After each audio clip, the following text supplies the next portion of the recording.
tuwatishe. Hapana, sisi hatupo tayari. Dada, sikiza nikwambie jambo moja. Unajua nimekusikiliza hapo, naona kama nazidi kukuchoka, afu kama ninakokuwa naenda kama unanichelewesha. Afu mada yako naona ni uozo kabisa yani. Elewa kwamba ndoa sio uzuri. Cha kwanza. Wala ndoa sio elimu aliyokuwa nayo yeye mwenyewe. Ndoa ni upendo. Sio, unanielewa? Mpaka inafika watu wanaoana hawa wamependana. Kwa maana yake inamaanisha hili unaloleta wewe hapa umefeli kwa sababu hawa tayari wameshapendana. Sio, unanielewa vizuri? Sasa wewe hili jambo ambalo unataka kulileta hapa liko kinyume na taratibu za ndoa. Hawa watu kama wameshapendana, hawa wanatakiwa waoane. Ila wewe ukisema uingilie kati, sijajua kama unaweza ukafika ukatoboa. Kwa sababu wameshapendana hawa. Wewe unajua taratibu za ndoa wewe? Unajua maana mapenzi wewe? Mapenzi unajua wewe? Akafubaye pale kwani ndo mapenzi?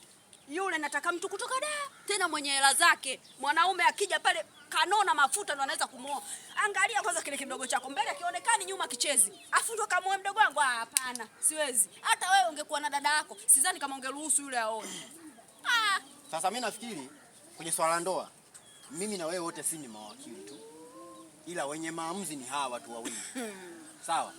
Kwa sababu wewe ni mdogo wako, sio mzazi. Wewe sio mzazi, ni mdogo wako tu. Si unanielewa? Halafu siku zote masuala kama haya yakiingiliaga na watoto wa kike yanakuwa magumu sana. Lakini mimi na imani hawa wanaoana. Mimi siwezi nikakusikiliza wewe. Kwa sababu unaona unachokiongea hapo unaita hadithi za Abunuwasi. Sasa nisikilize. Naongea kwa mara ya mwisho. Kama mjanielewa, nasema hivi.